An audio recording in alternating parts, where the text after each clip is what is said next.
Poster পেপারে কালি ব্যবহার করে পৃথিবীর অভ্যন্তরীণ গঠনের চিত্র ব্যাখ্যা সহ উপস্থাপন। প্রতিবেদনের শিরোনাম পৃথিবীর অভ্যন্তরীণ গঠন। প্রতিবেদকের নাম জাহিদ হাসান, পলাশথানা মডেল উচ্চ বিদ্যালয়, পলাশ, নরসিংদী। এখন আমরা পৃথিবীর অভ্যন্তরীণ গঠন সম্পর্কে জেনে নেব। পৃথিবীর অভ্যন্তরীণ গঠন।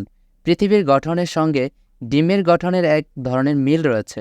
ডিমের যেরকম বাইরে খুবই পাতলা একটি শক্ত খোসা, পৃথিবীরও সেরকম বাইরে রয়েছে ভূত্বক।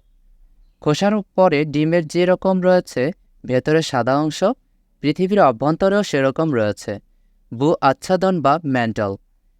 ডিমের যেরকম মাঝখানে রয়েছে কুসুম, ঠিক সেরকম পৃথিবীর কেন্দ্রেও রয়েছে তার মজ্জা বা কোর।